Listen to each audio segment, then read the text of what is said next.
This is Sports 225 with Lee Feinswag. Sports 225 with Lee Feinswag is Baton Rouge's longest running and best television show. Who would have believed that? My best friend, Lee Feinswag, look at the Christmas. Sports 225 is brought to you by Breck. Remember, it all starts at Breck. Now, your host, Lee Feinswag. They're still new every year. You know, I don't know if we have the camera angles available so that you can see Chuck Goodwin's shoes, socks, and pants, but they're purple and gold, and I'm going to actually take a picture of them at some point here so I can show it to you, and I'll do that and put it on there. But 22 years ago, we had a significant event happen in the wide world of Baton Rouge sports, and that was Sports Monday was created September 1995. So this is the 22nd year of this show. Also that year, later on, as I take this picture, and I'll put that up there now, and then I will get a nice one of you there, and then whatever. We will have that. So anyway, later that year, actually the next year in February, was the first Bayou Bash. It was a recruiting effort to promote LSU football and give guys a chance to drink some beer. That was kind of like what it was at the time, would you say? Yeah. Yeah. Well, Chuck, of course, is in charge of that thing, and he's been on the show before. You know, makes an annual appearance beforehand. It's in 2 weeks. It's February 1st. And, man, there have been some years where it's just been out of control. It's grown so big. It has been. In fact, the last time we had it at the Bell, which we're moved to this year. Oh, you're back there? We're back at the Bell. And the last time we had it there was when Coach Miles came in. Wow. 12 years ago, huh? Yeah. They were hanging from the rafters. That's my description of the crowd. They were hanging from the rafters that year. And we've had some other big ones, 2008, obviously, after the national championship game. 2004. You've had some real small ones. We know where people, it's directly tied in sometimes to the level of excitement and or disgruntlement of the fans. Right. Yeah. Fans, we know fans in Baton Rouge are very, very fervent, but they're also very fickle. So. Well, win, lose, or draw, it's still a great opportunity to hang out with your buddies, drink a ton of beer if you so choose, and there's food all day, and then there's it's a good video production of the incoming players, and you get you've got media set up there, and then of course the coach speaks. And this year it's Coach Orgeron. Yeah. He saw these pants and he said, "Great pants." My, there's something else. All right, let's give them the gory details. What's it cost? It costs $15 general admission, which will get you into the show. There's food purchase available for general admission people, and beer is available at purchase.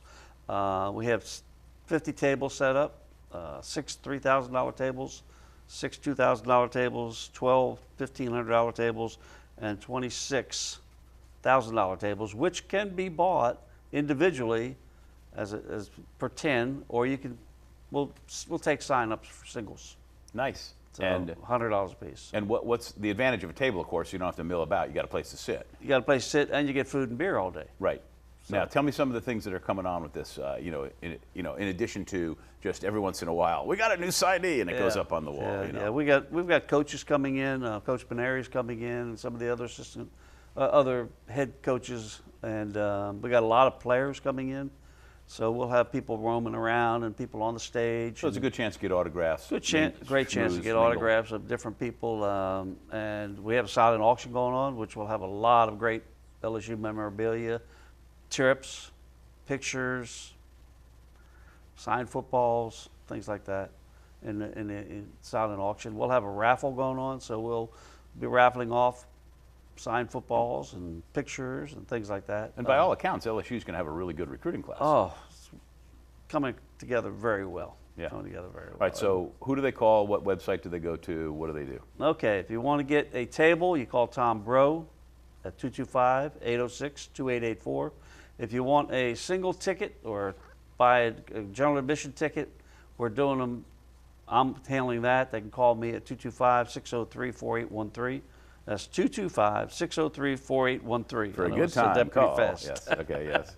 And So it's going to be a good time, you know, and we always have the band from LSU coming in. They're excited. They got a new band director this year. We've spoken to him, Damon, and he's got it all lined up. And we got the Golden Girls, we got cheerleaders, we got Mike the Tiger. We're just going to have a great time at the end of the day when Coach Ogeron comes in to talk about the class that he signed.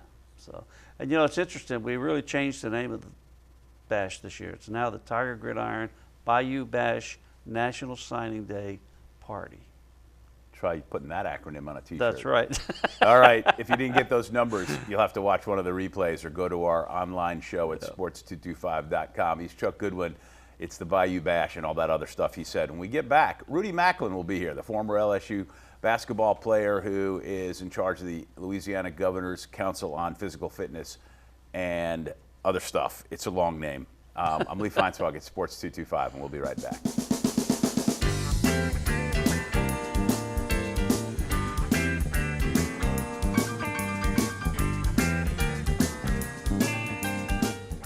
Hi, I'm Joe Martin, president of ITI Technical College. You know, you're not a number here at ITI. You're known by name. The staff and the instructors work diligently for your success because your success is our success. ITI is family owned and part of this community. Our 10-acre campus has been here for over 40 years. Let us evaluate your credits to determine if they'll transfer here. ITI is accredited by the Accrediting Commission of Career Schools and Colleges. ITI Technical College. Begin your journey for a better life. All right, we're back on Sports 225. We changed gears from football to basketball. My good friend Rudy Macklin here, and I butchered his title. So you tell me, you know what I asked you earlier? I said, all right, what title can I put on the thing underneath your name? And you said? I got two titles. All right. I got I'm director of the Governor's Council on Physical Fitness and Sports, and I'm also the director of the Bureau of Minority Health Access. All right, so two titles, man. And you put that all in one and expected me to put that on the thing of the No, I knew you couldn't do that. But no, anyway. I know. Rudy, of course, a former LSU basketball player who came from Kentucky. It was a bold move at the time when he came here. 78? 76. 76? Yeah, It was that long? Oh, really? 40 plus, man. Wow. Yeah. Wow. And then, of course, he played in the NBA for a while. And, you know, you told that story to me the first time I met you on television. I mean, we talked, but you never really told me the story about you had, in layman's terms, a cramping problem. It was more complicated than that. But that was the damnedest thing I ever heard. You know, for me at the time, you know, my rookie year in training camp is when it first came upon me. And they didn't have a name for it then. And turns out it runs through my family. My father has it, my sisters have it. And it just started out with a basic cramp. And all of a sudden, cramps came all over my body at the same time. And everybody's wigging out, and they rushed me to the emergency room. I'm in the hospital for a few days, and they just said, oh, give me some bananas and salt tablets and plenty of water. Well, I collapsed again. And so they realized they had to cut back my minutes, and then I had to have 2 hours of IV before I played and 2 hours afterwards. And did that help? It helped some, it did. And then when I got traded to the Knicks, they sent my condition over to the trainers there, and the same thing happened. In the first week of training camp, I collapsed again. And I 2 weeks in the hospital that time. And when I got out of the hospital, it took me slowly to get back in shape, and I just couldn't get quite right. And Hubie Brown, he pulled me to the side. He said, you need to find out what causes this. He said, I've never seen anything like this before. And so they released me. And after more than half a year, so I went to some specialists and all that to see what causes it, and didn't have a name for it, and all kind of dietitians. I think they took my money more than anything. And so I started feeling better and started trying to get back in shape. And so my agent said, well, if you want to get back in the NBA, you need to go to the CBA to get back in, get back in the game. And so I went to the Albany Patroons, and my head coach was Phil Jackson. Exactly. That was his first head Charlie coaching Rosen job. was his assistant. Charlie Rosen was his assistant. Oh, my Lord. So what I did, I kind of hid my condition a little bit from Phil. I went and rushed. I was at the hospital getting IV before the game and afterwards. And Phil's, way of coaching, you didn't play a whole lot of minutes. And we won the championship, and the Knicks wanted me to bring me back, but the Clippers came along and offered me more money. And so I went with the Clippers. And how ultimately were you diagnosed, and what was the name of it? The name of it eventually became hyperhidrosis. If you ever had a cramp in your leg. Oh, I cramp like crazy. Well, imagine having a cramp all over your body at the same time. It hurts like hell. It hurts like hell. And I was in the hospital with the Clippers for a few weeks, and that's when they came to me and said, Mr. Macklin, you will never be able to play this game again on this level. And I had to had some soul searching, and That was late 80s by then. Right? yeah, and it was kind of hard because I was with the Knicks. It was my last year on contract, and I was to be the starting guard, swingman, and the next year I would have signed the big one. And so it was an opportune time. It was one of those things where I guess God said, well, I got something else for you. But if I'd ever told you 30 years ago, you'd be doing the job you're doing now with the long name.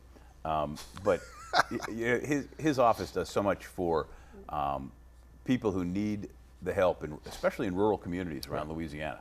But when you were at LSU, of course, you played in the Assembly Center and you traveled to SEC cities. Right. You never went to North Louisiana, Central Louisiana, places down south where you never imagined you'd ever go, and the things that you encounter there. It was a cultural shock, especially when you go to the top right of the state, Lake Providence and Morehouse, Madison Parish. It's a poor parish, isn't it? High poverty, man. It was a cultural shock for me, and I saw that there was going to be a problem. We identified there was going to be a childhood obesity problem way back in '92, and I saw that a lot of the problems of childhood obesity stem from not just schools and lack of physical education and PE teachers, but also no activities after school. So a lot of park and recreations had gotten away from programming in communities and did specialized sports. And specialized sports meaning soccer, baseball, things that are real expensive for poor kids to play. And they were playing these expensive, high-profile sports on this side of the railroad track, those who had money, but the ones on the other side of the railroad track had nothing and nowhere to go to play. And so we fulfilled that need in rural, impoverished communities, set up, sports programs called the Governor's Games to make it available for them to play. And then when they get good enough, then they can get to the big-time Governor's Games events. Right. And so we've been doing it all over the state. And so it's been a rewarding thing for us, and kind of a thing that I really get good satisfaction out of, to see that kids that can't afford to play non-traditional sports, because even kids that play AAU basketball, there's only a select few that can play. Right. Track and field, select few. Even football, select few. But what about those other kids that are not as talented? What are they going to do? And so we provide an avenue for them to play. And there is a direct relationship between extreme poverty and obesity. It is. And that's something you've been able to identify. And I think I'm correct from our conversations. Yeah. That, you have programs in place that help deal with diet and the culture of that. Well, the thing is about it, instead of us putting money into all those contributing factors that contribute to high rates of disease and illness and death, such as diabetes, cardiovascular disease, respiratory ailments, cancer, heart disease, and stroke, why not just put your money, all your funding into one area, health issue, which is obesity? Because obesity is linked to all of those different areas, and if you can tackle obesity, you get the others too. And so we focused on one issue, which is obesity, and we feel that we can get all the others. And so we came up with different programs, and the one that we're doing now is Own Your Own Health, which is an online physical activity and nutrition tracking system where people form teams to track their steps, and they compete against one another. So you have to make it fun, because the hardest part of my job is convincing people like you to eat right and to be physically active. So I got to create ways for you to have fun and get healthy at the same time. And so Own Your Own Health has been around for a little while now. And so we got cities challenging one another now, which is cool. We got Alexandria challenging Monroe to see who can gain the most steps, and both mayors are going at it. We got Opelousas and Ville Platte going at it. We're trying to get Shreveport and New Orleans to get going, and we got Tallulah and Bastrop, and so we're waiting on Lafayette and some other cities to come along, and they're going to challenge one another. And so it's growing in popularity. Yes. The press release goes out today. Oh, well, that's cool. All right, hold that thought. That's very interesting. I wasn't expecting that. I have you know that I eat well and I exercise a lot. He's Rudy Macklin. I'm Lee Feinswag at Sports 225. We'll be right back.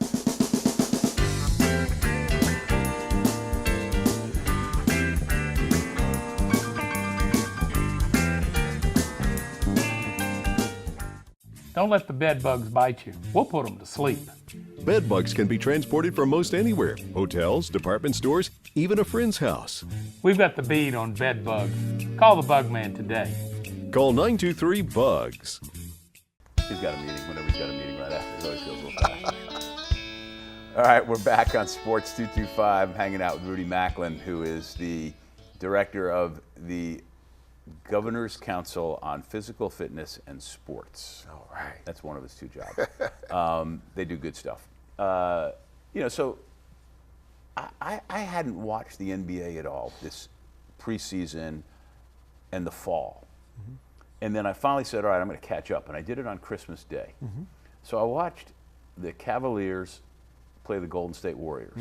Rudy. Yeah. Now, I know you're a big, strong man, okay? And you played in the NBA. Yeah. But when you played in the NBA, I want to think there was a little bit more of a finesse involved than what it is now. It is nothing short of wrestling. It is tight ends going up against big, strong safeties. The violence level, the clutch and grab, the actual pounding, it blew my mind. And I feel like it's just escalated so much in the last couple of years. Am I wrong? Yeah, it hasn't really. It's just that particular game between two behemoths for prime time. They let them get away with a lot. But the game has kind of been softened up a little bit now. Back in my day, you were able to hand check.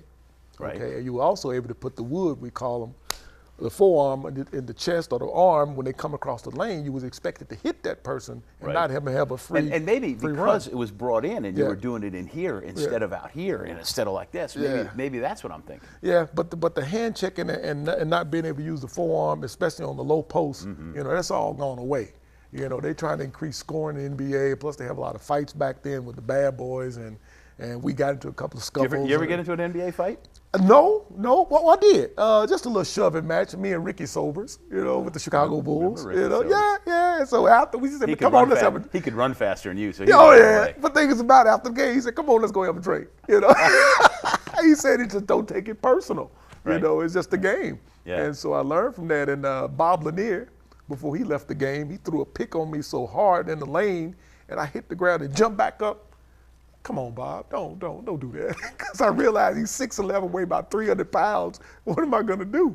So you just stayed in your lane. You stay with the guards and the forwards, lead the power forwards and the centers to Let their him do deal. it. Yeah. Here's a note for you. Bob Lanier has a daughter named Kalia Lanier, who this year was a freshman at USC as a volleyball player. Really? And one of the top 5 or 6 freshmen in the whole How country. tall is she? I think she's 6'3". Okay. And she's a super player.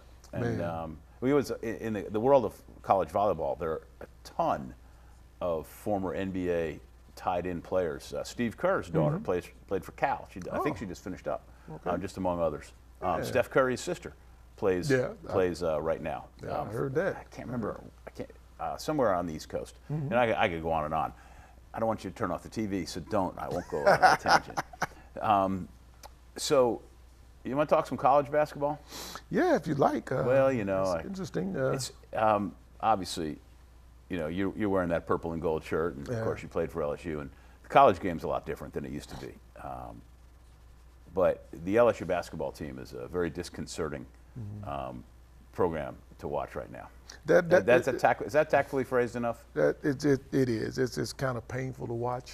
I feel for my good friend, Johnny. Hell of a recruiter. Okay, he can bring in the best, but it's kind of difficult to bring in 5-star recruits and get them to play within your system.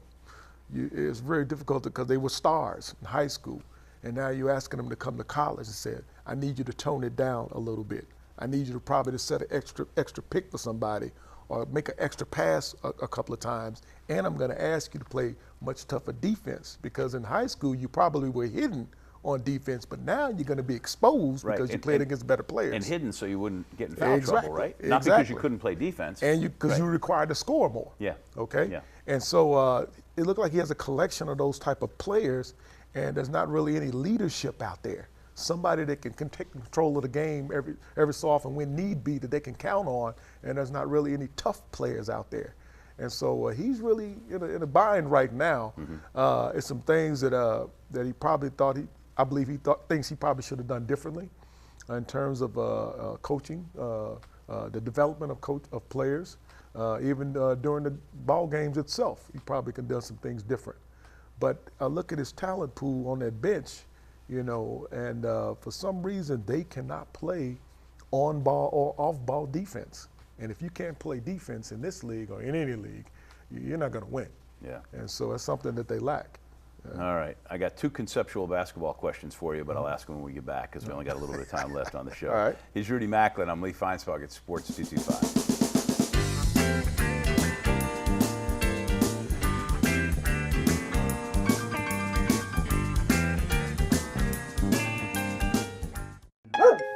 See that dog lover? About to unleash the terror hound on these friendly, unsuspecting canines? Well, I'm the human dislike button, and I see it too. Easy there, Cujo.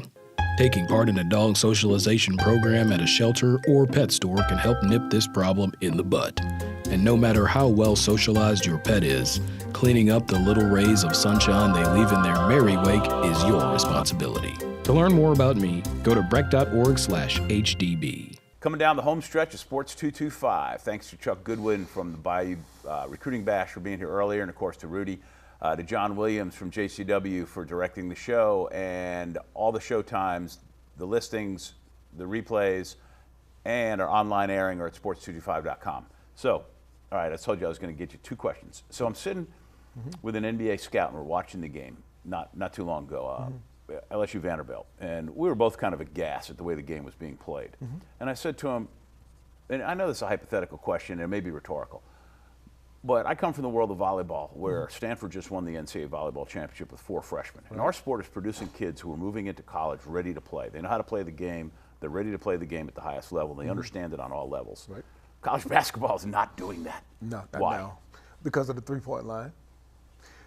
The three-point line. You may have just answered the next question. Oh, okay. Yeah. Well, the three-point line, when you get to the youngest level, elementary, middle school, and even high school, every kid, you give them a ball, the first thing they'll do is go to the three-point line. When I was a kid, when you give me a ball, I go to the mid-range and look to play one-on-one against somebody, okay? Because we always had this game, a warm-up game before every pickup game called 21. Right. Okay, everybody played 21. But there was no three-point line at the 21, time. yeah. And so we were taught the mid-range game how to score, because you have a lot of shooters now, but not scorers. And so when they get to the college level, their skills as far as the mid-range is not developed. The small forward has disappeared. The low post has disappeared. So you're blaming this more on that than what a lot of people think it's because of AAU basketball and kids not being instructed properly and pushing them along. I wouldn't totally put it on the backs of AAU. Right. Yes, they have their issues with AAU. Right. True so enough. In the remaining time I have left, I think you may have already answered the question. If I made you the czar of basketball, all of basketball, and you could make one rule change, what would be the first rule? Eliminate the three-point line. Bam! I knew he was going to say that, and that's. I agree with you so much. I had lunch this summer with Bob Ryan. You know Bob, the Boston Globe columnist and ESPN guy, and we were sitting there, and Brenda gets so sick of me railing on about the three-point shot. And I said to Bob, if you were the czar of basketball, and the first thing Bob said was I would eliminate the three-point shot. And I went crazy in this restaurant. Brenda goes, oh, just stop it. All right. Thank you for answering that. Well, no problem. You're doing great stuff in your job and in your department, and it's always fun to talk some hoops. And Thank you for having me. At LSU basketball. As I told you earlier, go to sports225.com to check out all the listings. And if you missed the early part with Chuck Goodwin, got the phone numbers up there on who to call for the Bayou Bash. Rudy Macklin, thank you. Thank you for watching. This has been Sports 225.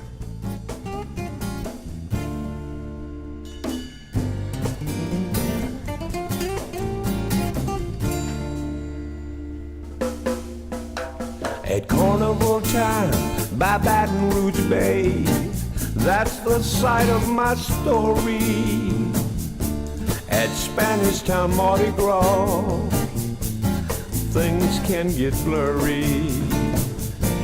See the mowers marching, prizes fill the sky.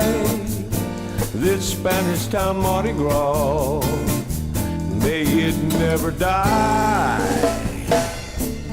Poetry was everywhere,